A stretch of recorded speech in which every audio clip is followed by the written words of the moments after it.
Imagine walking into a high-end office building, ready to make a big impression, only to be judged and mocked, simply because of how you look. That's exactly what happened to James, a sharp and confident black man who had no idea he was walking straight into a storm of prejudice. The manager, a man who prided himself on being in charge, wasted no time making offensive comments and treating James like he didn't belong. But what this manager didn't know, James wasn't just any visitor. He was the CEO of the very company the manager worked for. What happens next will leave you stunned, as the tables turn in a way no one saw coming. This is a story about power, respect, and the shocking consequences of judging someone based on appearances.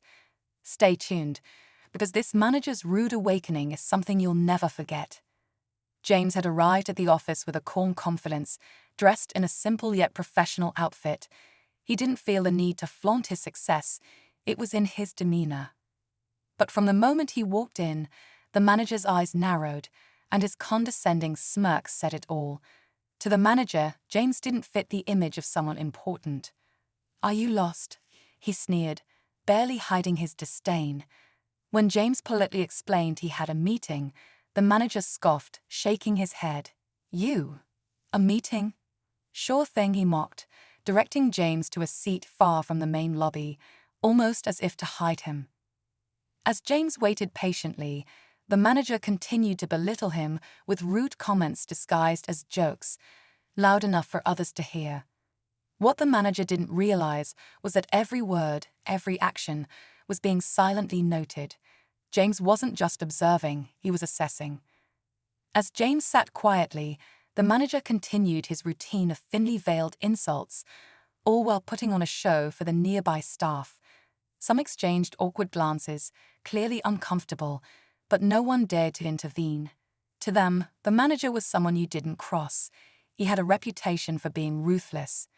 James, however, remained calm, his expression unreadable. He wasn't there to make a scene, but his patience wasn't without limits.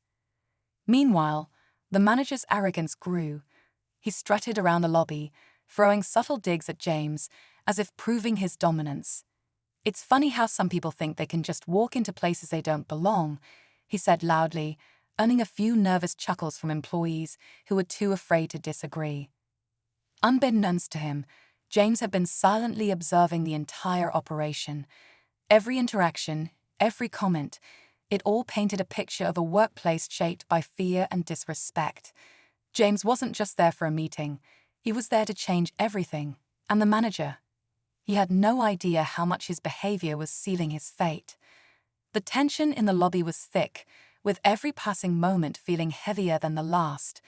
James remained composed, but his silence seemed to unnerve a few employees. They glanced at him curiously, sensing there was more to this man than the manager realized. Yet the manager remained oblivious, too caught up in his own power trip. "You're wasting your time sitting here," he said with a smug grin. "People like you don't make it past the front desk." Just then, a sharp ding echoed through the lobby as the elevator doors opened.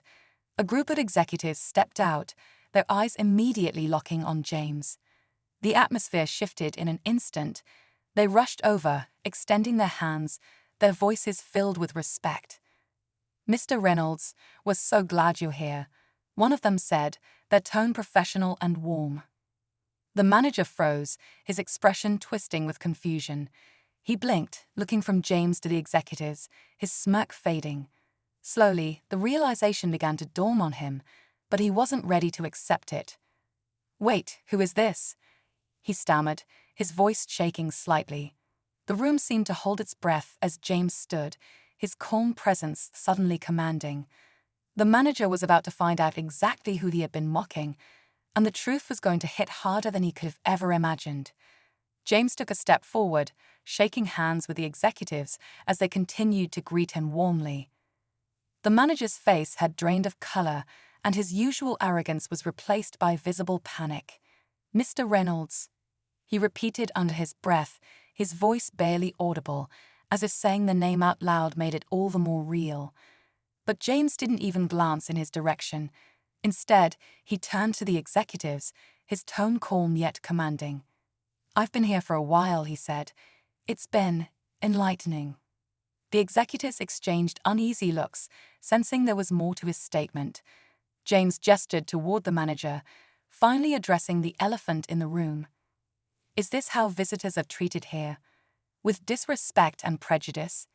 His words cut through the air, sharp and deliberate. The staff in the lobby stood frozen, their eyes darting between James and the manager. But just as the weight of James' questions settled, another voice broke through.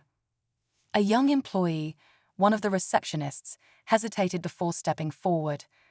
"Mr. Reynolds," she said nervously, "this isn't the first time something like this has happened." Her words sent a ripple through the room, and suddenly, the situation became much larger than a single moment. James turned to her, his expression softening as he nodded for her to continue. The manager's eyes widened in fear, realizing that his behavior might not just cost him his reputation, but everything he had worked for. The lobby was silent as the receptionist spoke, her voice steady despite her nerves. "He's been treating people like this for years. Staff, clients, anyone he thinks he's above," she admitted, glancing at the manager, who now looked like he wanted to disappear. Other employees began nodding, some even whispering their own experiences. James listened carefully, his calm demeanor masking the storm of thoughts running through his mind. Finally, James turned back to the manager. "It's one thing to make a mistake," he said, his voice steady but firm. "It's another to create a culture of disrespect and fear. This is not how we treat people. Not here, not anywhere." The manager stammered, trying to defend himself. "I didn't know. I thought," he began, but James raised a hand to stop him. "You didn't think," James interrupted, his tone sharp. "You judged, and you acted with cruelty. And now it's time to face the consequences." The executives stepped in, their expressions grim. "Effective immediately, you're relieved of your duties," one of them said firmly. The manager's jaw dropped, but he was too stunned to respond. Security arrived shortly after, escorting him out as the staff watched, some in shock, others in quiet relief. But just as the tension seemed to ease, James turned back to the staff. "This isn't just about one person," he said.